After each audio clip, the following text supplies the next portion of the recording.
time for Mr. John Harris's mock draft. If you're watching this, probably I'll try to post this tonight, but probably be on Wednesday. But the audio, if you're listening, like I said, it's 2 days away, and let's see what John has to say. See how he shakes up the board. So yeah, who you got at number one, John? You gonna shock the world? You ask me this every time we talk about anything related to this pick, and we'll just move along quickly. First pick, Trevor Lawrence. The random story that came out about his like motivation and how he's not motivated by doubters. The only thing I want to say about that is, why is that a problem? Like, if he's self motivated, isn't that the thing you want? Because realistically, his whole career, he's been like the number one prospect since high school. I mean, there was some people who said that Fields was better in high school, but most people were believing in him, so he didn't really have that many doubters. So not everybody has to be Tom Brady and be fueled by the doubters. Anyway, And he'll get still, flack. Like he's gonna lose games in oh the yeah, NFL, so he'll get the chip on his shoulder, especially. oh yeah. And the weird part is this is going to be a story that's going to be brought up like 8 weeks in if he's like not doing too hot. It's like, oh, he's not motivated, like all this kind of stuff. And anyway, the whole comments about his wife came out and said like if he had to drop football tomorrow and never play again, like he'd be fine. Everybody's like, oh, like he's not committed. That's just dumb. Like, people understand there's a life after football, and just because he has perspective doesn't mean he doesn't like the game. Anyway, yeah, Trevor Lawrence, number one. It's obvious it's going to happen, even though I still have those, pre-draft jitters the moment his name gets announced. There you go. Also, same with number two, Zach Wilson. Going to keep moving real quick. Everyone knows at this point it's Zach Wilson going to the Jets. Now, the number three, once again, I keep saying this. This is where it gets interesting, and this is where I want to reiterate that this is what I personally would do if I was the GM of these teams. And I say that because realistically, I think Mac Jones is the pick, but I am going to take Justin Fields. Personally, I rank him higher than Mac Jones. I just think that his versatility when it comes to the run game is really special. And we've seen with guys like Kyler Murray and Lamar Jackson, if you have the right coaching and the creative minds and all that kind of stuff, it's just so deadly. And even, like a Patrick Mahomes in the Super Bowl run, every playoff game he was running for over 50 yards. So it's just something that I value pretty highly in quarterbacks, in the current day. And I think that if Shanahan truly embraced Justin Fields, he can make that guy look special. So I'm taking Justin Fields number three. Um, Number four, once again, not a whole lot of surprise here. Realistically, I wouldn't be surprised if the Falcons trade out of this spot. There are the rumors that Julio Jones is available for trade. If that does happen, this could shake things up. Maybe they take a wide receiver or something, but just at least currently, I think they're going to go Kyle Pitts.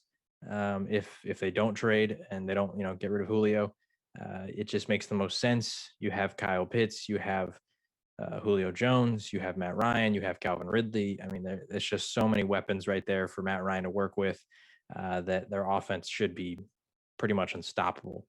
Number five, once again, pretty routine. We've been over this. Joe Burrow needs protection. It's Penei Sewell. The guy's a monster. Best offensive lineman in the class. And I know that, a Jamar Chase is tempting, but once again, their offensive line play was horrible. I think you give Joe Burrow an offensive line, he should have an even better year. And he was potentially going to win Rookie of the Year prior to the injury. If, obviously, if he continued to play as he was, because I think before the injury, a lot of people said that he was probably the favorite over Justin Herbert. And sorry, you said Sewell is the pick, right? Yeah, sorry, Penei No, Sewell. you're fine. Just want to make sure. Sorry, I zoned out for a second. No, you're good. Penei Sewell, number five, protect Joe Burrow. Number six, once again, I said this whenever you did your mock draft. I felt like we are going to have a very similar top 10. That's going to continue. Number six, Jamar Chase. Tua, this is going to be his year. Fitzpatrick's gone. Tua's the guy. You need to give him as many options as possible.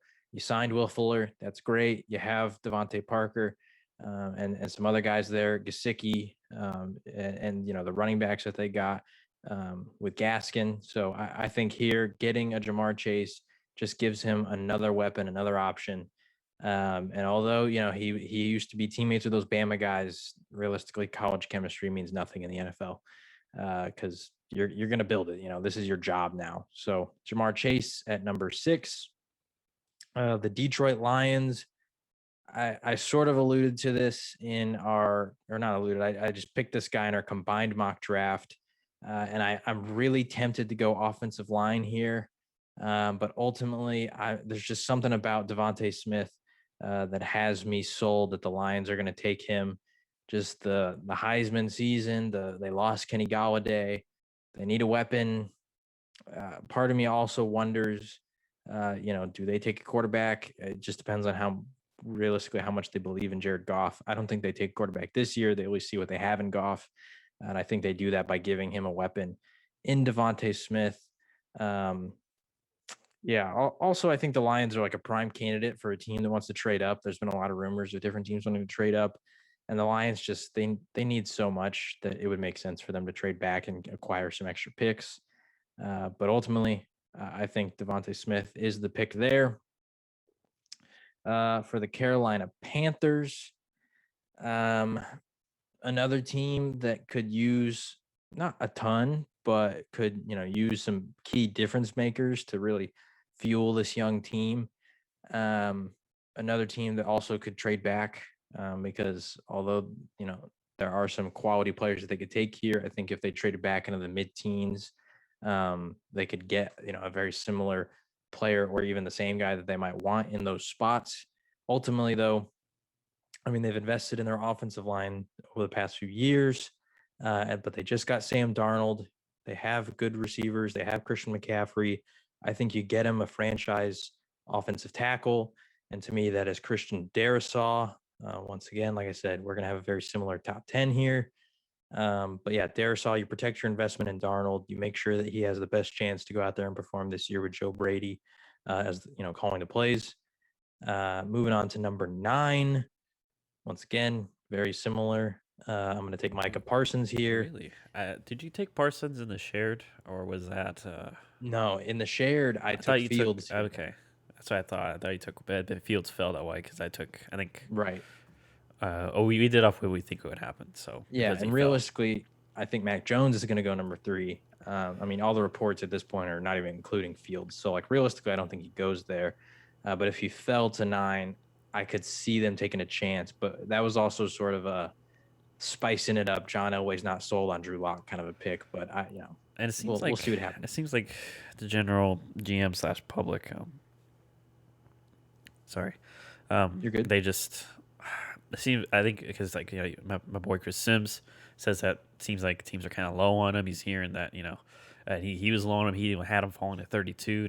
He did say that he probably won't fall that far. But yeah. I mean, granted, I don't think some of the concerns that have popped up in recent weeks are warranted for Justin. Like they're all teachable things. If it's can he go through progressions? I mean, I think he can. It's just he has to be taught. Ohio State didn't ask him to do that, and Right. so you can't penalize him for that. And then there was something else. It was pretty dumb. I don't know. Regardless, I think it's work ethic, but still, I mean, to be this elite in the first round, like these guys, yeah, they might have perfect work ethic, but most of them worked to get here. So Yeah. just my piece. But sorry, go ahead. Yeah, I mean, I know we're not talking about Fields. My biggest knock on him really is like his ability to fit passes into tight windows. I feel like he wasn't super solid at that. But once again, like you said, that's a teachable thing. That's a thing that a quarterback can grow into. Just that's a timing issue. That's arm angles. That's mechanics. All that kind of stuff that we've seen plenty of quarterbacks work on. I mean, even for my Cowboys, Dak Prescott, who a lot of people compare Fields to, I don't think they're super similar. I think Fields is more of a runner. Um, and anyway, and I think he's a little more polished than Dak was coming out. But regardless, I mean, Dak was also one of those guys who, at least his rookie year, was not very good at fitting passes into tight windows. And 4 or 5 years in, at this point, he's very good at it. He darts these balls in, has some great throws that he can make now. And so yeah, it's a coachable, teachable thing. So yeah, we'll see. I'm just high on his potential. But with the Broncos, Micah Parsons, um, I mean, their defense, honestly, if they're all healthy and you add a Micah Parsons in there, they're positioned to, be a really, really good defense this next year. Bradley Chubb, starting to enter towards his prime. Von Miller still, incredibly solid linebacker. You add Parsons in there to help anchor the middle. I mean, there's just so many weapons there. Justin Simmons, obviously, a monster year last year, really coming into his own. So they added Kyle Fuller. Like they just have a lot of pieces there that can make this defense scary. And we know the Broncos, over the last decade have really been at their best when their defense has been the focal point of their team. Obviously, everyone remembers the Super Bowl against Seattle where they had a loaded offense and they just absolutely collapsed. But when they faced Carolina, it was really the defense that won them that game with DeMarcus Ware, with Von Miller, the defensive touchdown that he had, all that kind of stuff. So, yeah, Micah Parsons, number 9, number 10. I mean, you know who I want. You know who I'm going to take. It's Patrick Surtain. Okay, did you scroll down to Farley? No, no, no. Farley's I, great. I, I legitimately couldn't find him. I was like, Okay, because okay. I was like sitting there looking for him. Anyway, Patrick Surtain. The rumors at this point are saying that the Cowboys are starting to lock in on Patrick Surtain. But if he's not there, they might trade back. If that's the case, totally fine with that. If he's gone, you trade back, you acquire some picks, or maybe another player involved. There have been some rumors with the Patriots, maybe trading one of the corners if they were to trade up. I don't know how much legitimacy there is to that because the Patriots seem like the kind of team to throw out a lot of smoke screens. But regardless, I think Patrick Surtain's going to be there. I think Dallas is going to take him. The fit just makes so much sense with what they want him to do and what his specialties are, and also I mean, once again, Farley, I love the guy, but the injury, it's just being a Cowboys fan. We have so many bad moments of players that have had recurring injuries. Leighton Vander Esch, Sean Lee just retired. Another one of those guys. Our tackles, Tyron Smith consistently struggles with injuries. Romo had them. So I would rather take the guy who I think is right there and doesn't have the injury history that Farley does. So Patrick Surtain, that's my guy. The Giants. This is where it gets a little interesting because I feel like the Giants at this spot could go Giants are a in New lot of England, different man. ways. It's one of the tougher spots. Like Right. I'm sure I'm not sure you did like a little pre mock draft kind of, but Oh yeah. this is one of those where it starts to get real tough. This was the one where, like, I mean, for me, 1 through 10 is pretty quick. Like, it feels like, at least based on what I would pick, also sort of what I realistically think would happen. It's pretty quick for me to go through 1 through 10. The Giants are the one where I finally have to think. I know a lot of people think they'll take receiver, but honestly, I think you give Galladay, Sterling Shepard, and Slayton a year, and you see what you have in that core of receivers. It's a And then lot if you better top three than a lot of other teams. exactly, and like receiver is always deep in the draft. You can get one in the fourth, the fifth round, and potentially find a stud. I mean, we've seen them do that before. I I can't remember mean, what pick isn't Slayton was. yeah, Slayton's a prime example. I mean, they've had guys in the past. I'm not sure where around Plaxico went, but guys like Manningham. Yep, Just Mario Manningham, Victor Cruz. Like them and the these aren't Steelers are like, guys, if they pick a receiver late, they're going to be good because they just have a right? great eye for receiver. Yeah. So I think at a pick like 11 with how good they realistically could be too, like Saquon fully healthy, your offensive lineman ideally take a step of progression this year. Your defense was really good last year and you made some solid, additions to it. I think that you just try to continue to build on your strength. And the one key loss there is Dalvin Tomlinson on the D line. I don't think they go, interior defensive lineman at this point because they still have Leonard Williams, who's a beast and he's so versatile. But I do think they anchor the defensive line. And so to me, this is where you go best pass rusher available, in my opinion, which is Quiddy Pay, the guy out of Michigan. I mean, he just provides such a unique skill set. His burst and acceleration off the line are just crazy. And so I think that just continues the giant dominance on the defensive end, which once again, sort of similar to Denver, they have their best years when they have a dominant defense. And looking back at the 2 Super Bowls they won, their offense wasn't all that. I mean, they had guys who made plays. They had Victor Cruz, they had Plaxico Burress, they had Manningham, like you said. Obviously, Eli Manning was there.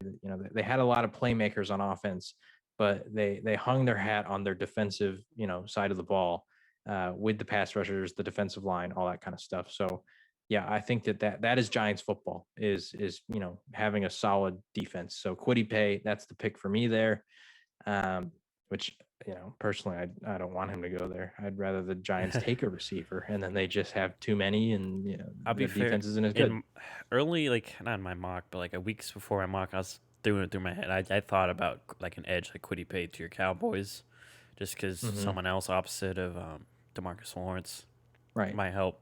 Because pressure, the front four is has to be good in that Seattle scheme, but it just too much link to Certain is why I didn't pull the trigger on that. But Yeah, there was rumors of that early on, and I don't think it's crazy. It's just, to me, I like personally, I'm more comfortable with Randy Gregory on the opposite side than I am with our current status of our corners. Like that. yeah, That's just how I feel about it, and like it's teams do factor in like I don't I'm not gonna say his name, but y'all did draft a defensive or an edge guy out of Michigan in the first round a couple of years ago. It didn't work Yeah. out. Teams are like that. I mean, there's if any little thing was we should know from this process, they will overanalyze, and any little thing like that, they will not go for. So while the fit may be good, yeah, that's why I think. Sorry, that's why probably Patrick Etienne will go there. And but I do agree with you. Quiddy Pay a great fit for the Giants because he can also a good run defender, which is they very much value that in the New England system, which they do run. Yeah, and I mean, on your point of the Cowboys taking Taco Charlton out of Michigan, if they factor that in, then they're factoring in the fact that they love Trevon Diggs and he came out of Alabama. And a lot of people think that Surtain, including myself, is better than Trevon Diggs. So, if they are high on Trevon Diggs and Alabama corners at this point, it just further boosts Surtain going to the Cowboys. But like I said, Quiddy Pay, I think he fits the Giants. And I think realistically, I don't think they take receiver. Also, historically, I mean, I know they took Odell, but when do they really take receivers like that early? I mean, they have, I guess, taken a lot more skill positions in the first round as of late, but that was also just because of how decimated their offense was during the rebuild phase. At this point, I think they have a good enough core of weapons. Not even good enough. Like they have a great stable of weapons. They got Saquon, they got Evan Ingram, they got the receivers. So I just don't think adding another one once again is as big of a need as an edge rusher. The Eagles, once again, another interesting team, could go a lot of ways. Linebacker, corner, receiver. These are all really interesting spots. Even offensive linemen, because we saw their offensive line was decimated by injuries last year. Um, but to me, I mean, the biggest knock on them has just been receiver for such a long time. And I know they took one in the first round last year, but they have Jalen Rager and kind of it. So this is where I think Jalen Waddle goes. Also, just the speed that he brings. Uh, I don't know. I think that the Eagles are really, they're going to tap into that as their identity. That's what they used to be when they had, like Michael Vick and Deshaun Jackson and all those guys. Jalen Rager's pretty quick. They have Jalen Hurts, who's fast. You add in a guy like Jalen Waddle. And they're probably Um, going to want to run a college type offense, a lot of short yeah, passes, get these guys the ball and let them work afterwards. So that's good. exactly. I think I had them too. So hey, pretty similar. Yeah, and also I think there's going to be a lot of plays where Jalen Hurts is on the move, and at that point, it's like, hey, Jalen Waddle, just go beat your man on a crosser, something like that. So, yeah, I think you get a receiver here. I wouldn't be surprised if they go somewhere else. I've even heard rumors that they're trying to trade back into the top 10. I don't know who that would be for. Um, maybe I, I don't know, because if they're going to get top 10, it's like 7 or 8, pretty much, maybe 9. Maybe I mean Um, they may like Devonta Smith especially better. He's a bit right. better on the outside. So I mean maybe they do like Waddle. Maybe like man, like if we can get Devonta, we know that Right. we're getting the same thing, but also he can work the outside. So maybe that's their Yeah. thought process, and maybe they're also scared for some reason, like the Giants, that some people think maybe the Giants will take a wide receiver and they need to jump them, It's or true. so that's a possibility. To me, I don't know. I feel like if they go top 10, they're trying to get a corner. Because I mean, they do need a corner. So that worries me that they would try to get J.C. ahead of the Horn's been Cowboys and linked to them, take a been very certain. But yeah, very rumored. yeah, JC Horn's been linked to them. I I I feel like if wouldn't you do it. trade up for him, It's I don't tough. know. It feels like I couldn't see any of these teams in the top 10 taking him except for Dallas. But once again, it's just so heavily linked to Surtain at this point. Oh, and like And the only other team that would take Sertain would what maybe the Panthers, but they don't desperately need a corner. They still have Dante Jackson. right, They just drafted all defense. Only other team is maybe the Lions. But once again, yeah, I Lions need mean, everything, and no, and like Patrick Sertain's really good, but I would think there's a lot more guys like Devonta Smith, Darisaw that would be higher on their boards. So it's yeah, and tough. also, I mean, do you take two corners back to back years in the top 10? Because the Lions, they Oh yeah, they took took Okuda. Okuda. So yeah, So yeah, maybe not cross that out. So yeah, I mean, once again, it's I don't think you need to. They would need to make that jump for a Horn if that's their guy. yeah, so if they did go up for a corner, I think it's Surtain because I think they want to get ahead of Dallas to get him. Um, but I don't know. I don't think they end up trading back into the top 10. I think if they were that high on somebody, they wouldn't have traded back. So I think they're going to stay put. Take Waddle. The Chargers. Uh, Once again, I mean, this is someone that I think we had, or I had them taking in our combined one. That is Rashawn Slater. You got to protect Justin Herbert. You got to protect your quarterback, your investment. You need offensive line. And we know that they traded Okung to the Panthers before last season. And so you get a tackle here. He can play either tackle spot. Heck, he can even play guard. He's got versatility. So yeah, I think the Chargers take Slater here. The Vikings. The Vikings are very interesting Another because once kind of again, tough another team. yeah, they could realistically take a lot of different guys. And I'm trying to remember who I had them taking. I think in different mock drafts I did, I had like a Quiddy Pay falling here. I think in our shared you had Elijah Vera Tucker. I think. Let me try to pull I it up. might have. I don't know. Regardless, if I did have him there, I think that's where I'm going to stick with him. I just, Oh, we I went mean, their Quiddy. offensive. I think I went because I picked. I think you had this I pick. went Quiddy Pay because Edge. I went in our Yeah, shared and then our mock. My mock, sorry. Pulling this up. I also had Quiddy Pay. So it was Quiddy Pay yeah, twice. So definitely can't do that now. yeah. So it'll be I someone mean, new.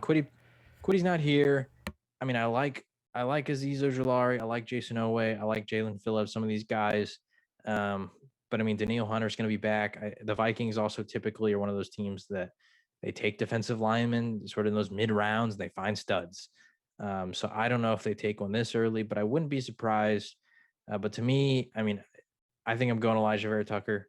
Um, their offensive line play was not terrible last year, but I think Dalvin Cook's explosion sort of it hid some of the shortcomings of that offensive line, and so I think you get a really good interior lineman. I mean, Vera Tucker. We've raved about another guy who has versatility. He can play a lot of spots. Heck, you can throw him at tackle if you want. So I think that he's going to sneak up into this top 15. I'm not sure how many mocks I've seen out there that have him this high. Um, but once again, I mean, their strength is going to be Dalvin Cook. And then outside of that, you do some play action stuff. You get Kirk Cousins to be able to throw to Thielen, Justin Jefferson, and Elijah Vera Tucker. He helps, both of those needs and just their offense in general. So yeah, I think they get a guard. They anchor that offensive line for the foreseeable future. Now, the Patriots in our combined one, I had them taking Trey Lance. I did it because I think he was like the only quarterback available at that point that was in that sort of top five. Um, but ultimately, if there is a quarterback that I think the Patriots want in this draft, it is Mac Jones. If he falls, which at this point, I mean, I truly believe the Niners are going to take him at 3. But if he falls, I think to 7 or 8, this is where the Patriots are going to start making some phone calls to try and trade up. But in this draft, in this mock, he has fallen.